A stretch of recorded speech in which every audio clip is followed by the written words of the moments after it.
corrupción del genoma humano. Esta es la 10ª y última conferencia. Con esto terminamos ya este ciclo de conferencias acerca de algo que es absolutamente increíble a la luz de la ciencia moderna, que demuestra simplemente que la Biblia es más moderna que los descubrimientos científicos y tecnológicos de mañana en la mañana. Porque antes de que se descubrieran las leyes de la herencia en 1860 por Gregorio Mendel, ya la Biblia mencionaba desde miles de años antes, casi 3000 años antes, que la genética era algo hereditario y que cada cosa tenía que ser producida o reproducida según su género y su especie desde el capítulo 1 del libro del Génesis.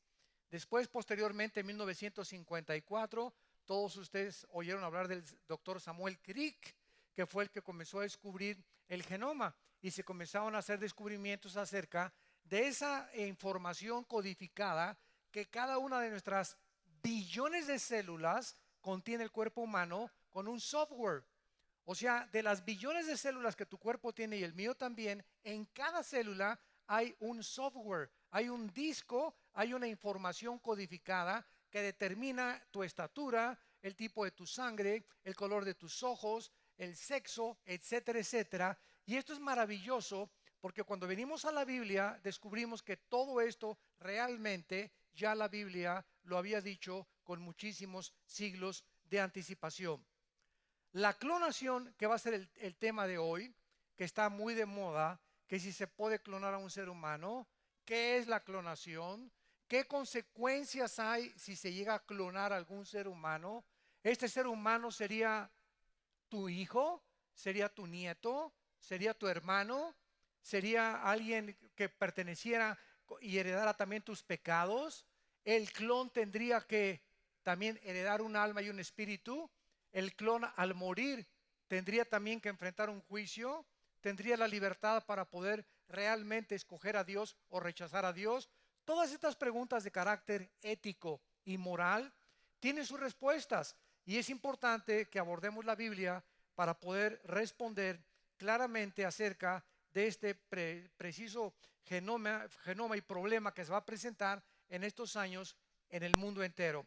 Pero antes quiero hacer un breve recorrido para que se den cuenta a dónde hemos llegado en el mundo científico, entre comillas. O sea, los descubrimientos científicos son muy buenos, gracias a Dios.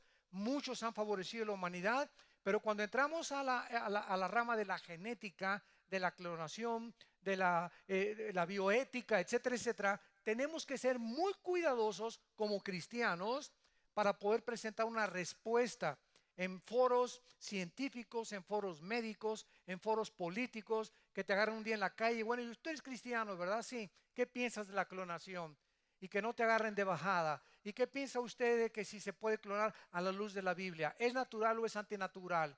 Porque la ciencia nos dice que si la clonación puede impedir que una señora nazca con diabetes, o que otra persona pueda tener tendencias al Alzheimer, o que otra persona pueda tener defectos hereditarios, se podría evitar con la clonación. Todas estas cosas de carácter ético tenemos nosotros que examinarlas con muchísimo cuidado. Muy bien, la clonación no es algo nuevo para los científicos, porque hace aproximadamente como 30 años o 40 años se asociaba con la horticultura y con la agricultura. Síganme con mucho cuidado. La palabra clon, cuando hablamos de un clon, se refiere a un organismo o un grupo de organismos producidos a partir de un organismo o de una célula únicos, de manera que todos estos tengan factores hereditarios idénticos. En otras palabras, si un doctor me saca una célula de mi cuerpo, le tiene que sacar el núcleo de mi célula y entonces sacar la célula de una mujer o la célula de otra persona y sacar otra célula, inyectar el núcleo de mi célula para poder sacar un clon. Entonces, esto es lo que se llama la clonación. Y esta manipulación genética, porque es una manipulación genética, es lo que se ha aceptado con el nombre de clonación, que se ha trasladado de formas de vidas más elementales a los mamíferos. El primer congelamiento exitoso que se llevó a cabo a menos de 79 grados centígrados fue de un semen de toro en 1950, o sea, 4 años antes de que se descubriera el ADN por el doctor Samuel Crick y otro compañero de él.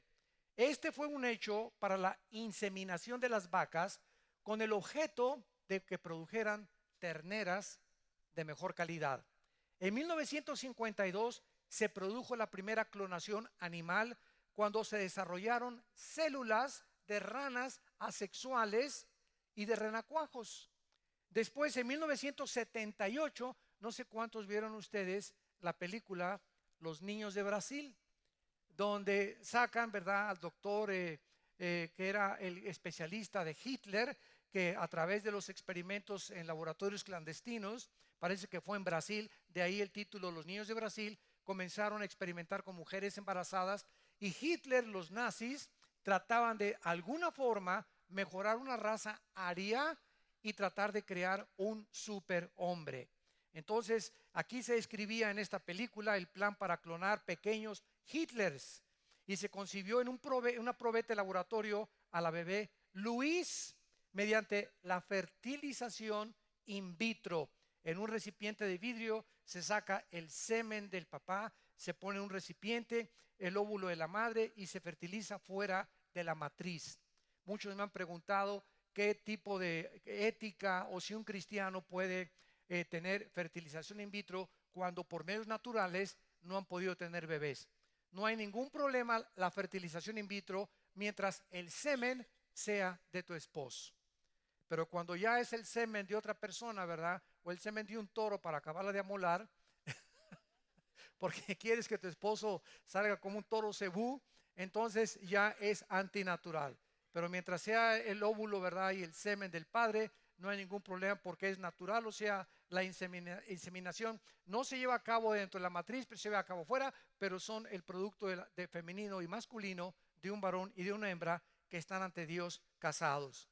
En 1986, la señora Mary Beth Whitehead acepta convertirse en la primera madre sustituta. Háganme el favor nada más, mediante la inseminación artificial. O sea, se comenzó a tratar de, ¿me prestas tu matriz o me alquilas tu matriz? Porque yo no quiero deformar mi pancita. Entonces comenzaron, ¿verdad?, a alquilarse matrices. Esto fue en el estado de California, y comenzaron a sustituir la matriz original de una mujer por la matriz de otra persona. Y muchas veces cuando nacía el bebé, a la que alquiló su matriz comenzaba a discutir, pues es mi mamá, pues ahora me quedo con este bebé y se los vendo en $50,000 o en $100,000, ¿no? Y se dio lugar a un tipo de problemas jurídicos tremendos. Y después vino 1993 con la famosa película Jurassic Park. Yo creo que la mayor parte de ustedes la vieron, que apasionó a millones de personas con la clonación de los famosos dinosaurios. Unos científicos tomaron células de 17 embriones humanos defectuosos en una clínica de infertilidad que había tratado de destruir, y tomando las células las colocaron en una probeta de laboratorio. Desarrollaron casi 32 embriones o células, cada uno de ellos apto para implantarlos en el útero de la matriz de una mujer hasta convertirse en un niño. Y en este punto abandonaron el experimento y destruyeron los embriones. Y en 1996 finalmente un escocés llamado Ian Wilmut y su equipo clonaron a una oveja utilizando la célula de un adulto. Con todo esto comienzan a surgir un tipo de preguntas. Número uno, cuando se acuerdan de la famosa clonación de la oveja Dolly, bueno, agarraron una oveja que tenía, supongamos, 8 años ya, porque casi los perros, los gatos, bueno, los gatos duran un poco más. Los caballos, por ejemplo, un caballo a los 3 años le das la silla, y un caballo lo puedes comenzar a montar hasta los 3 años de edad, porque un caballo, si lo ensillas antes, lo haces pando, le doblas la columna vertebral. Entonces un caballo tiene que llegar a los 3 años para comenzar a montarlo. Y un caballo dura 10, 15 años de edad. Bueno, ya los muy viejitos, 18, 20 años de edad. Un perro también nos dura 10 años, a lo mucho 12, 15 años de edad, y agarraron esta ovejita como de 8 años de edad, que es ya casi viejita, y clonaron a la oveja, pero los clones, síganme con mucho cuidado, los clones van a mantener la edad de las células de la persona que clonaron. Entonces, si la oveja Dolly tenía 8 años de edad, el clon no era una oveja nueva ni bebé, sino era una oveja viejita con la misma edad de la oveja que clonaron. Si me clonan a mí, por ejemplo, y me sacan una célula de mi cuerpo y la reproducen, va a ser una persona con mi edad, mis 40 años de edad más o menos que tengo, de convertido, dicen otros, ¿verdad? Entonces, tiene que ser de la edad, ¿verdad? Tuya, de la edad que tenemos. Entonces, no es más joven ni mucho menos. Entonces, tenemos que ver todo este tipo de circunstancias para entender claramente lo que es la clonación. Clonar a un ser humano involucra la producción de una copia exacta de una persona que ya existía. Y esto es muy diferente de producir gemelos idénticos, porque los gemelos idénticos comienzan con el mismo óvulo fertilizado. No así los clones. La clonación es completamente diferente. Si fuera a alquilar a alguien para que me clonara, tendría primero que suplir alguna de mis células, probablemente las células de glóbulos blancos en la piel, porque los glóbulos rojos no tienen el ADN. Esto es muy interesante. Y estas células, ¿verdad?, tendrían que crecer en un cultivo fuera de mi cuerpo, si me quieren clonar o te quieren clonar a ti. Y después ser seleccionadas para quitarles, como vimos anteriormente, el núcleo. El núcleo contiene de nuestras células todos nuestros cromosomas. Las mujeres tienen cromosomas XY, los hombres tenemos cromosomas XX. Entonces, cuando mi papá tuvo relaciones con mi mamá, el cromosoma X de mi papá ovuló, fertilizó el óvulo de mi mamá y nací varón. ¿Por qué nací varón? Porque era el cromosoma X de mi papá. Los cromosomas determinan el sexo. Si el cromosoma fue el Y el que determinó el género masculino. Si el cromosoma X de mi papá hubiera ovulado a mi mamá, hubiera nacido niña. Entonces, todas ustedes que son mujeres, todos ustedes son mujeres porque el cromosoma X de tu papá ovuló los dos X de tu mamá. Entonces, los hombres somos hombres porque tenemos el cromosoma Y que las mujeres no tienen. Y esta es la razón por la cual nosotros descubrimos, ¿verdad?, que Adán y Eva no podían, José y María no podían tener relaciones sexuales porque el cromosoma Y de José hubiera fertilizado el óvulo XX de María y hubiera nacido Cristo con pecado, porque el pecado lo traemos por herencia. Y así como heredamos el lunar de tu papá, el color de ojos de tu mamá, la Biblia es el único libro que nos dice que hemos heredado, o sea, transmitido desde hace más de 4.500 o 5.000 años, desde tiempos de Adán, la infección del pecado. Viene espiritualmente el ser humano infectado en pecado, dice el Salmo 51, me concibió mi madre. Esto es muy importante. Entonces, el núcleo contiene todas nuestras cromosomas y todos los genes que determinan lo que somos. Y el núcleo de una de estas células después se coloca en un óvulo al que se le ha quitado, repito e insisto, el núcleo. Y dependiendo del procedimiento, el óvulo tendría que ser tratado a empezar a dividirse como lo hace un embrión común y corriente. Veamos algunas preguntas de carácter ético y moral para todos los científicos que nos ven a través de la televisión, que nos escuchan a través de los medios sociales y que si no son cristianos tienen ustedes que considerar profundamente, porque el aspecto de la clonación ha transgredido las leyes naturales de Dios en las Sagradas Escrituras. Número 1. ¿Destruiría la clonación el patrón bíblico de la familia del padre y de la madre? ¿Qué dice la Biblia? En Génesis 1, varón y hembra los creó Dios y a través de ustedes van a tener hijos para formar una familia. Las familias, una vez formadas, van a constituir el núcleo y el fundamento de la sociedad. La sociedad está formada por familias y la sociedad sin familias se destruye. ¿Qué es lo que estamos viendo con nuestros ojos actualmente con los matrimonios gay? Donde el ataque es a la familia, ya hombres con hombres y mujeres con mujeres. Y comienza a destruirse completamente el fundamento por lo cual una sociedad puede sobrevivir. Y cuando la familia comienza a dividirse y la familia comienza a destruirse y comenzamos a creer que somos hombres y no mujeres y mujeres y no hombres y que podemos sobrevivir después de casarnos hombres con hombres y mujeres con mujeres, la sociedad ha llegado al colmo de la iniquidad y de sus maldades. Entonces la clonación destruiría el patrón bíblico de una familia que tiene que tener un padre y una mujer. Un clon no tendría, si es de hombre, no tendría una madre. Un clon de una mujer no tendría un padre. En segundo lugar, ¿serán los clones a la imagen y semejanza de Dios? ¿Tendrían los clones almas eternas? Número 3, ¿sobre qué base debemos los cristianos oponernos a la clonación? Y si no tenemos estos fundamentos y estas bases, y si no hablamos de esto en las iglesias, pues nos toman por sorpresa ya en la calle los periodistas, ¿verdad?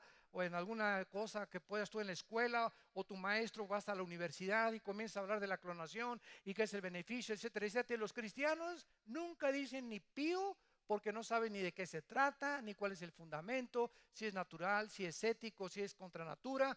Y esta es la tristeza del cristianismo del siglo XXI, que no tenemos respuestas ante un mundo que demanda respuestas. Ahora, ¿cómo afrontará su existencia una persona que sea consciente de estar destinada a contraer la enfermedad del Alzheimer o un tumor maligno? Imagínate que llegues tú a una compañía de seguros y entonces ya te hicieron el examen genético y ya comienzan a decir, bueno, si tú tienes hijos, van a ser con síndrome de Down o van a ser con Alzheimer. Entonces la compañía de seguros ya no te podría asegurar. ¿Por qué? Porque en el momento en que supieran ellos que eres una persona potencialmente enferma, ¿verdad? Anularían inmediatamente el seguro de tu vida. Ahora, muy bien, parece que el ser humano, ante el momento que hemos llegado en el mundo, a través de la manipulación genética, está reactualizando otra vez lo que Satanás le dijo a Eva desde el principio de la creación. Serán abiertos vuestros ojos y serán como Dios, conociendo el bien y el mal. Cuando Dios le dijo a Adán y Eva, no coman de ese árbol, más bien se lo dijo a Adán y Adán se lo dijo a Eva, pero Eva no estaba cuando Dios le habló a Adán. Entonces Adán, por eso Dios no hace responsable al hombre, porque el mandamiento fue dado al varón. Varón, Adán, no comas de ese árbol del conocimiento del bien y del mal, porque el día que comas, ¿verdad?, vas a morir. En otras palabras, ¿qué te estoy tratando de decir, Adán? No quiero que tú determines lo que es bueno y lo que es malo. Yo soy Dios y soy el único que puede determinar lo que es bueno y lo que es malo. Si tú comes de ese árbol, te independizas inmediatamente de mí, porque desde ahí en adelante, cuando comas de ese árbol, vas tú a decidir qué es bueno y qué es malo. Vas a ser como Dios. Fue lo que le dijo Satanás a Eva, y fue una verdad. Y desde Adán hasta nuestros días, los seres humanos, al abandonar a Dios y aislarnos de su revelación, comenzamos a decir, bueno, para nosotros el matrimonio gay es otro estilo de vida. Y la sociedad lo comienza a aceptar como algo normal. El adulterio no hay ningún problema, una canita al aire no hay ningún problema. Las relaciones sexuales fuera del matrimonio no hay ningún problema, todo el mundo lo hace, hasta Capulina lo hace en la televisión. Entonces comenzamos a determinar nosotros lo que es bueno y lo que es malo. Los nazis dijeron que no era malo matar, que era eliminar por causa del partido. Le cambiaron al asesinato y lo barnizaron con una palabra, eliminar. Se oye más bonito, ¿verdad? Y los nazis dijeron, nosotros nunca robábamos, expropiábamos. Entonces, ¿se dan cuenta ustedes cómo se barniza el pecado y cómo de alguna forma muy sutil y muy susceptible comenzamos a llamarle a lo bueno malo y a lo malo bueno? Y lean ustedes en Isaías capítulo 5, hay de los que a lo amargo le llaman dulce y a lo dulce amargo, a los que le dicen día, noche y noche y día, y a los que a lo bueno le dicen malo y malo, a los que le dicen y que es bueno. Entonces, cuando nosotros comenzamos a creer que nosotros podemos determinar qué es bueno y qué es malo, pues para mí esto es bueno y para ti es malo. ¿Sabes una cosa? Gracias a Dios que tenemos un patrón, que tenemos un parámetro, que tenemos la Biblia. Porque si no tuviéramos la Biblia, viviríamos en la época del relativismo, donde cada quien hace lo que le da la gana. Lo que yo pienso que es bueno, pues para mí es bueno, para ti es malo. Imagínense cómo acabaría la humanidad. Entonces todo el mundo haría, ¿verdad? ¿Saben ustedes que ahora hay una iglesia de la marihuana? El pastor es marihuano. Bienvenidos todos los marihuanos en California. Y lo pueden métanse a YouTube y lo encuentran. Y esto es una verdad. Y aquí, ¿verdad? No es malo fumar marihuana. Si tú crees que es bueno, pues es malo para ti. Pero para nosotros ponemos hasta atrás e invocamos hasta los dioses. Entonces es increíble. Se está legalizando la marihuana. Ya se legalizó en el estado de Colorado. Ya cada 300 metros en la ciudad de Denver, Colorado, hay tiendas de marihuana. Ahora están con el problema ético, que si permiten manejar marihuana a una persona. ¿Verdad? Porque ya está demostrado científicamente que altera los sentidos y altera las emociones, la visión, el habla, las cuerdas vocales, el oído, la marihuana, todo. Y además afecta y mata los cromosomas. Entonces se mete el problema científico diciendo que es científico, que es bueno, y después pasan los años, Dios mío, nos equivocamos.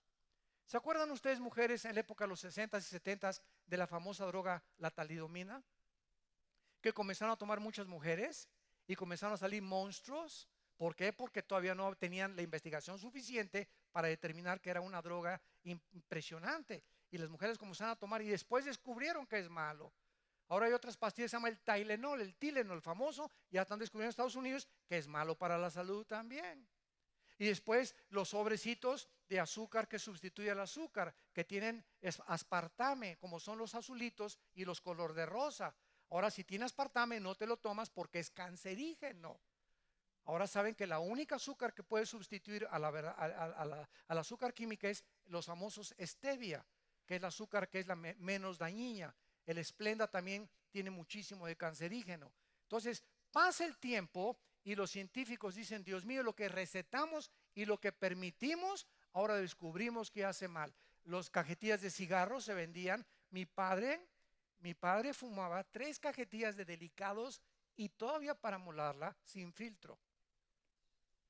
3 cajetillas de Delicados se fumaba mi papá, que en paz descanse. De eso se murió, se congestionó sus pulmones, comenzó a comer demasiado, colesterol, no tenía tanta información. Y cuando los científicos descubrieron de que el humo amolaba las cuerdas vocales, los dientes, las encías, el corazón, las enfisemas pulmonares, la sangre, el estómago, el hígado, comenzaron a ponerle en las cajetillas, este producto es dañino para la salud y puede producir cáncer. Y aún con todo ese título y sabiendo las consecuencias, la gente sigue chupándose el humo entubado. Es increíble a lo que llegamos. Esto nos demuestra cuán autodestructivos somos. Sabiendo que nos afecta, hacemos y comemos y bebemos lo que nos está destruyendo poco a poquito. Y así es como avanza la famosa ciencia en aras de un mundo mucho mejor. ¿Se podría clonar a una persona muerta? Es otra pregunta importante. ¿Qué tal si podríamos clonar a 100 Einsteins?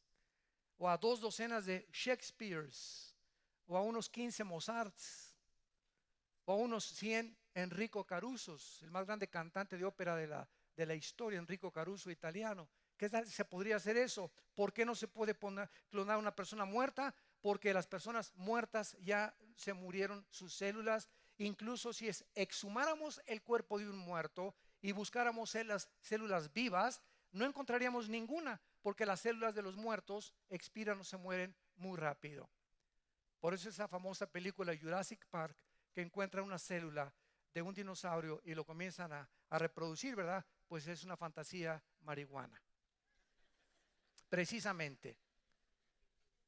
Además, ¿verdad? No hay absolutamente ninguna evidencia de que se pueda transferir, aunque se pudiera clonar a un muerto, no hay ninguna evidencia que se pueda transferir la conciencia de ese muerto al clon. ¿Qué conscientemente cómo sería el clon si te clonaran? Ya dejemos a los muertos, a los vivos, ¿verdad? ¿Tendría tu misma conciencia? tendría tu misma inteligencia. Si fueras tú santo y recibiste a Cristo, ¿sería tu clon automáticamente heredaría la salvación por ser una reproducción genética tuya?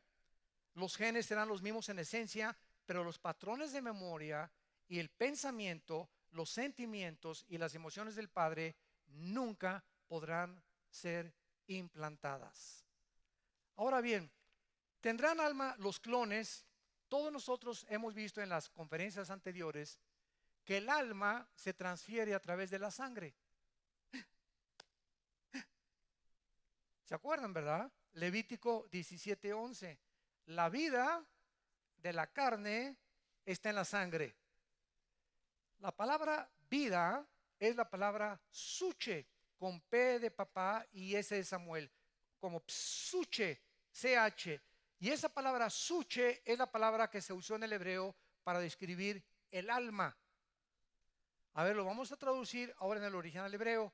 El alma del cuerpo se encuentra en la sangre.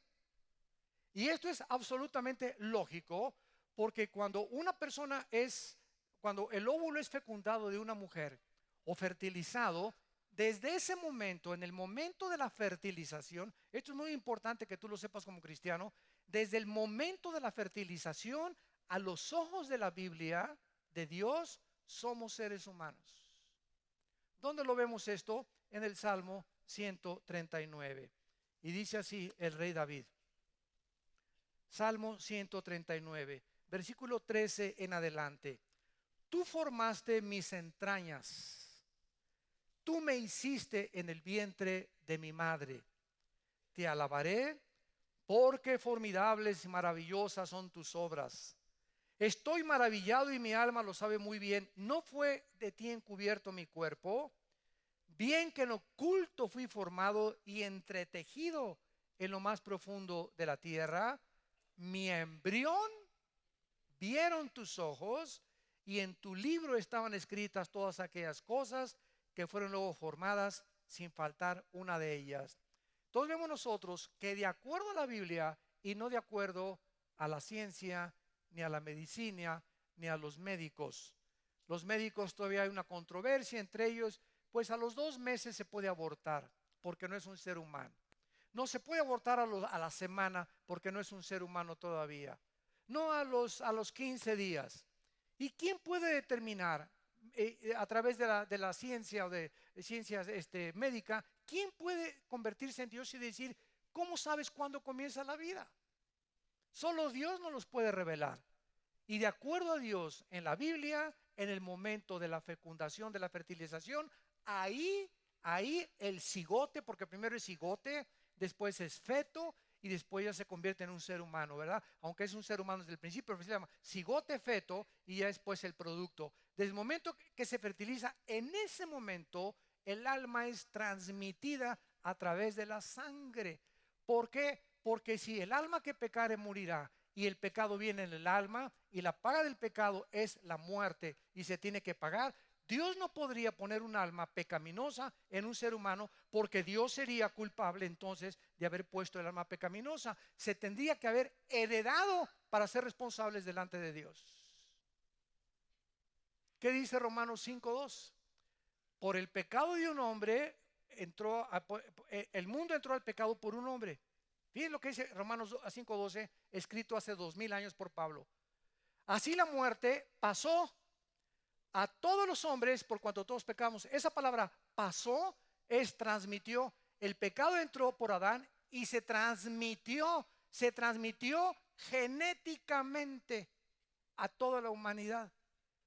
Dios no es culpable de que nosotros hayamos nacido en pecado. Es algo que nos fue transferido genéticamente desde el tiempo de Adán. ¿Y dónde viene esta transmisión genética? En el cromosoma Y del ser humano. Esto es algo increíble a la luz de la genética. Entonces Dios no puede ser culpable del alma.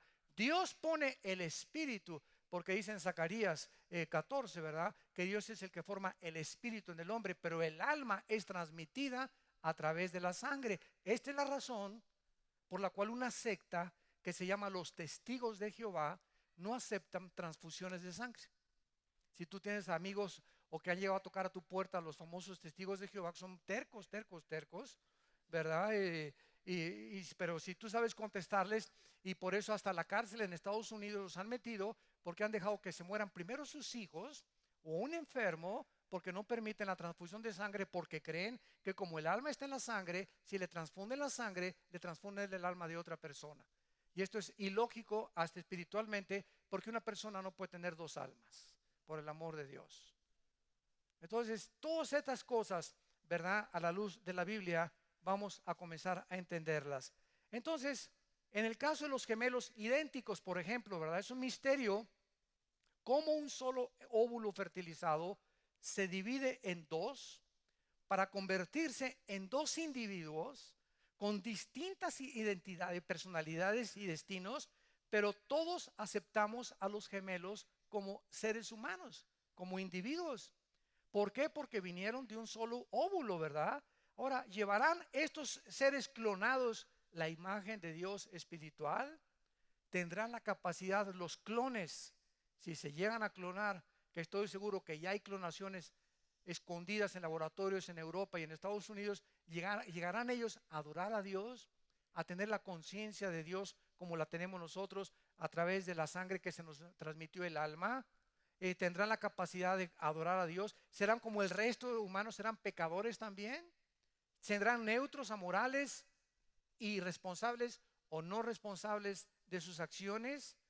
La Biblia nos enseña que el ser humano es algo mucho, mucho más que simples productos químicos. Como me dijo un día un ateo, es que le dije, ¿de dónde viene el pensamiento, señor ateo? Porque la materia no produce el pensamiento. Y si usted dice que todo esto comenzó con un Big Bang, entonces la materia, ok, vemos que apareció la materia por accidente en el universo, pero el pensamiento y la conciencia humana, ¿de dónde salieron? La materia no produjo eso.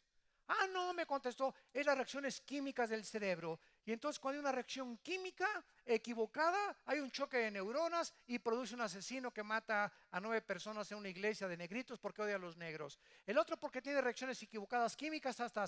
Y entonces comienza la ciencia a tratar de justificar las acciones y la conducta humana porque somos reacciones químicas. San Maclovio, Johnson Smith. ¿Cómo es posible? Entonces ya es precisamente la evasión de la responsabilidad la que tratan muchas personas de quitarnos para no hacernos agentes morales responsables delante de Dios de cada acción y de cada palabra que nosotros hablamos. La Biblia enseña que fuimos creados a la imagen y semejanza de Dios. Génesis 1, 26 y 27. ¿Qué significa esto? Que en el momento en que el ser humano recibe la imagen y la semejanza de Dios, el ser humano comienza a ser consciente de sí mismo. Los animales no son conscientes de que se van a morir.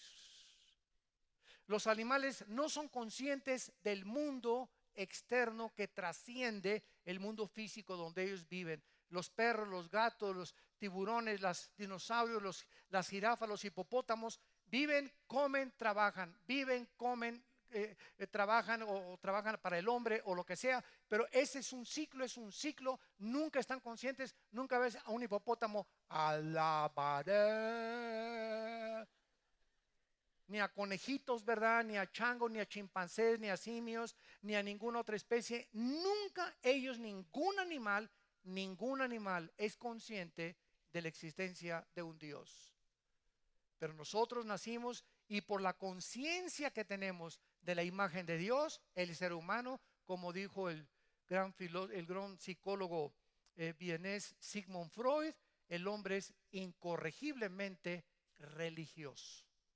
Porque desde las tribus más antiguas hasta el siglo XXI, nunca existió una tribu, una civilización, una nación que no haya adorado a algo o a alguien.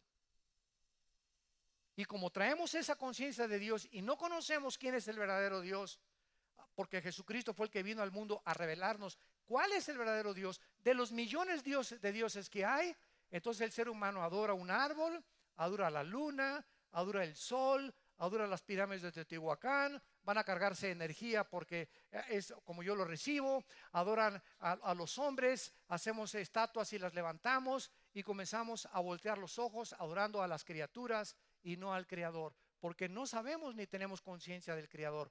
Jesucristo baja del cielo al mundo a decirnos: yo y mi Padre uno somos. Y Él es el verdadero Dios que los ama. Y aquí estoy en la cruz para mostrarles de cuánto amor tiene mi Padre por tu vida, que doy mi vida por ti. Si no hubiera sido por eso, estaríamos en miles de religiones. Por eso el cristianismo no es una religión, es una relación personal con alguien que está vivo, que venció la muerte a los 3 días y que nos ha prometido la vida eterna si tú le sigues y le entregas tu vida y tu corazón. El ser humano, de acuerdo a Primera de Tesalonicenses 5:23, está formado de 3 elementos. Y repito, la Biblia es el único libro de los billones de volúmenes de literatura que existen en las librerías del mundo, el único que nos dice que somos un espíritu, que tenemos un alma y que vivimos dentro de un envase, de una botella que es el cuerpo humano. Este cuerpo, ¿verdad? Desde que nacimos comenzamos a morir celularmente. Todos los días millones de células son cambiadas dentro de nosotros, todos los días. Y cuando ya nos envejecemos, el cuerpo se comienza a hacer otra vez chiquito, nacemos chiquitos y nos desarrollamos como las plantas. Florecemos, emitimos el aroma, la juventud, divino tesoro, y comenzamos a los 35, 40 años otra vez a comenzar a encogernos, y llegamos otra vez a los 80, 90 años de edad, al punto de donde partimos, hasta que nos regresamos al polvo y el cuerpo desaparece, se lo comen los gusanos, o acabas en la panza de un tiburón, o te cae una piedra de 1 tonelada por el terremoto o un incendio. No importa el cuerpo cómo desaparezca, al morir algo se sale de entre nosotros, que es el alma y el espíritu, que es precisamente lo que tiene importancia y lo que te da la vida del cuerpo, porque lo que le da la vida a la carne es el espíritu, dice Santiago. Entonces el cuerpo sin el espíritu está muerto. Ahora, esta alma y este espíritu son los que tienen contacto con Dios, y al tener contacto con Dios tenemos contacto con nosotros mismos, porque si no conoces a Dios nunca te podrás conocer ni entender, porque es Dios el que nos recobra nuestra identidad. Pero como no sabes a Dios, quién es Dios ni quién es Cristo, quieres ser como Superman, quieres peinarte como Madonna, quieres ser como Mr. Fulano de tal, te operas. Hay un muchacho que quería ser como el Ken, el de los muñecos, y quería ser igualito a él, y se acaba de morir de cáncer de tantas sustancias que se murió hace una semana. ¿Cuántas personas quiero ser como ese artista y se operan las pompis, se operan los bustos, se operan las piernas, se operan todo porque quieren ser como las de las telenovelas? En las telenovelas son especialistas de poner a las muchachas más bonitas y a los más galanes. Y si salimos a la calle vas a encontrar a puro cuate que se parece, tiene tipo de chivos. Y uno de cada 500 o cada 1000 pues salió así, ¿verdad? Muy galán.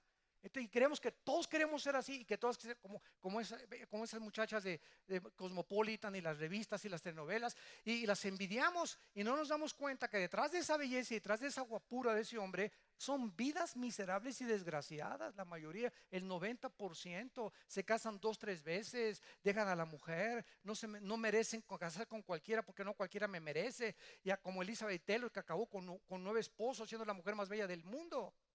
Marilyn Monroe, ¿verdad? Que bueno, pobrecita, que dicen que se suicidó. Se está investigando si fue verdad o no fue verdad, pero todas las artistas todos acaban mal, porque es una mentira, es una mentira. ¿Por qué lo hacen? Porque no tienen identidad propia. Y el mundo, a través de las televisiones y las películas, nos proyecta y queremos ser así. Tú no eres así, tú eres como eres porque Dios te creó como eres, con las orejas de papalote que tienes y la nariz de cotorro de África que tienes.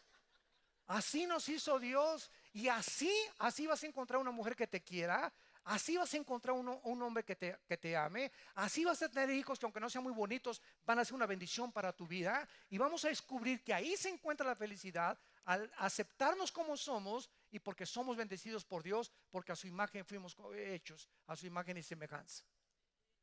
Y no es hasta que venimos a Cristo que recobramos la identidad y que nos aceptamos como somos, para no tratar de querer ser otras personas. En Hebreos 4:12 dice la Biblia claramente la dicotomía que existe entre el alma y el espíritu. Todo el mundo se lo sabe de memoria, porque la palabra de Dios es viva y eficaz. Tiene vida y cumple su cometido, es eficaz. Y es más cortante que toda espada de dos filos. Hay una espada que tiene un filo por arriba y no tiene filo por debajo. Pero cuando una espada tiene filo por arriba y filo por abajo, al entrar al cuerpo, corta arriba y corta abajo, ¿correcto? Entonces la palabra de Dios dice que tiene dos filos. Es más cortante que espada de dos filos porque penetra y entonces divide el alma y el espíritu. Un filo divide el espíritu, el otro filo divide el alma. ¿Qué significa esto? Significa lo siguiente: antes de ser cristianos, mi espíritu estaba unido con mi alma así, estábamos amalgamados. Entonces, yo no entendía claramente las cosas espirituales y vivía confundido en filosofías, comunismo, marxismo, democracia, socialismo, nacionalismo alemán, nacional, social socialista, gobiernos, filosofías orientales, vudú, bla, bla, bla, bla, bla. Recibo a Cristo y la palabra de Dios al entrar a mi vida hace esto: penetra y separa dentro de nosotros sin que nos demos cuenta mi espíritu y mi alma. Los cristianos ya no estamos así, estamos interiormente separados. Y ahora mi espíritu separado de mi alma, ya no me vas a engañar, porque ahora mi información no va a venir de ti. Ahora Dios se comunica a través de mi espíritu sin la interferencia de mi mente, que es el alma, y mi espíritu tiene que comenzar a envasar la información a mi alma, que es la mente. Se llama la renovación de la mente. Y cuando mi alma comienza a someterse y acepta la información que viene del espíritu o de la Biblia, mi mente comienza a ser transformada y se somete a mi espíritu y mi cuerpo a mi alma. Y antes era lo contrario. Antes, ¿verdad? El cuerpo era el patrón. No, yo a las 10 de la noche tengo hambre. Y el cuerpo me dice: vete a abre el refrigerador y cómete media pizza. Y así tengo la panzota con 5 o 6 kilos y con mi litro de helado, no importa. Y me doy cuenta que lo bueno que no quiero hacer no lo hago, sino lo malo que no quiero hacer, eso hago. Y comienza una lucha dentro de mí que no entiendo por qué me vence mi cuerpo. Y mire esa muchacha, y sabes que no es tu esposa, pero mi cuerpo me pide sexo y obedezco a mi cuerpo. ¿Por qué? Porque mi cuerpo es el patrón. Y ahora que venimos a Cristo, dice la Biblia en 1 Corintios 9, 25 al 27, poner vuestros cuerpos en servidumbre. Ahora voy a aceptar lo que dice Dios espiritualmente a mi espíritu. Mi espíritu, si yo no transformo mi mente y no memorizo la palabra y no estudio la Biblia, mi cuerpo me va a seguir dando las órdenes y vas a seguir obedeciendo lo que tu cuerpo te pide. Dame de comer, dame de fumar, dame alcohol, dame sexo. Y mi cuerpo tiene que estar, cállese, ahí se queda. ¿Qué? Cállese, no le doy nada. Y mientras más le dices a tu cuerpo no, más se fortalece tu mente y más tu espíritu. Y cuando enfrentas tentaciones grandes, estás tan blindado internamente con el espíritu que puedes vencer las tentaciones de afuera, porque es más fuerte tu interior que las tentaciones externas que se acercan a nuestras vidas todos los días. Entonces no digas, por favor, caí en adulterio de la noche a la mañana, me acosté con mi novio y mi pancita ya me comenzó a crecer. ¿Sabes una cosa? Tenías 1 mes o 2 meses aceptando caricias y abrazándote y permitiéndote besos con tu novio que tú sabías que la carne no puede soportar, porque la carne es débil, débil, débil, débil. No te pusiste un límite, no le dijiste: Chencho, ¿quieres ser mi esposo? Ok, no me vas a tocar. Y si me tocas, mira, aquí, con esto de aquí, te vas a quedar sin dientes. Y vamos a orar y vamos a comprar una Biblia de 1 metro y la ponemos en medio de los dos. Y cuando vienes a mi casa oramos, oramos, y si no ponemos límites y una barra de protección a nuestras vidas, porque comenzamos a conocernos que somos capaces de todo, vamos a caer en la tentación. Entonces, cuando comenzamos a entender este mecanismo, comenzamos a cuidarnos, comenzamos a protegernos y comenzamos a ser felices. ¿Por qué? Porque la consecuencia de la obediencia a Dios y de obedecer la palabra de Dios Es bendición de parte de Dios. Voy a comenzar a tener paz, a tener seguridad. El pecado siempre va a producir vergüenza, culpa, amargura, rencor, estrés, odio. Este muchacho que hace 4 días mató a 9 negritos en una iglesia, dices que yo quería eliminar a los negros de Estados Unidos. Imagínense qué pensamientos. Quería matar a los negros porque se quieren apoderar del mundo. ¿De dónde sacó esa marihuanada este muchacho, verdad? Infestado de demonios de 21 años de edad, con tanto odio un muchacho de 21 años, cuando debería estar en la flor de su juventud, con aspiraciones, con amor por el mundo, por tratar de darle algo al mundo, pero lleno de odio completamente, volcado, que le va a costar la pena de muerte. Y así está el mundo que nos rodea, porque no tienen identidad, no han descubierto de dónde venimos, no han descubierto el propósito por el cual viven y comienzan a tener odio contra todo, porque se amargan contra todo, porque están desilusionados del mundo en que vivimos. Y como dijo Alberto Camus, y como dijo el gran filósofo, el gran dramaturgo inglés William Shakespeare, ser o no ser, he ahí el problema. Y si no te gusta cómo vivir, suicídate. Y si no te quieres suicidar y sabes que vives en un mundo de pecado, pues acepta las desilusiones y los problemas del mundo y vive frustrado. Y si no quieres vivir frustrado, quítate la vida, dice Camus y dice Shakespeare. Entonces, si estás aceptando vivir y estás aceptando vivir en un mundo de pecado, acepta entonces que Dios te puede dar las fuerzas para enfrentar el mundo. De otra manera, toda tu vida vas a vivir frustrado, vas a vivir frustrada con el mundo, con tu novio, con tu ex esposo, con tu familia, con la sociedad, con la política, con los gobernantes. Tu vida va a ser un caos, te vas a marchitar, vas a llegar a los 60 años como Brujilda. ¿Por qué? Porque nunca aceptaste ni lo que eres, ni la gente, ni lo que te rodea, y desconfiaste de todo el mundo, ¿verdad? Hubiera sido mejor que te pagaras un tiro. Lo dice Camus y lo dice Shakespeare. Ser o no ser, es el problema. O aguantas la vara, como decimos en México vulgarmente, y te enfrentas al mundo, pero si sabes que es muy fuerte el mundo, necesito a Dios, o lo enfrentas en tus propias fuerzas y vives amargado toda tu vida, frustrado, estresado y lleno de rencor. Y así es como está creciendo la juventud del mundo moderno en que vivimos. Y para terminar, vemos nosotros, ¿verdad?, que la familia, repito, es el diseño de Dios. Dios intentó que la sociedad fuera construida sobre la base de un papá y de una mamá. Todo ser humano necesita un papá y una mamá. Hace poco tuve el privilegio, ¿verdad? Fue un privilegio porque creo que se sembró la semilla de hablar de un grupo de matrimonios gays. Eran 3 hombres casados con hombres, los tres casados en Estados Unidos. Y les dije, vamos a dejar la palabra de Dios, vamos a hacerla a un lado, porque ellos inmediatamente, no, la religión, ustedes, ¿verdad?, están en contra. Yo le digo, yo no estoy en contra de ustedes, quieres decir lo siguiente, vamos a cerrar este libro, le dije. Yo llevaba una Biblia chiquita, le dije, vamos a cerrarla y vamos a poner a un lado. Le dije, ¿ustedes de dónde nacieron?, les pregunté. Y se voltearon a ver unos a otros.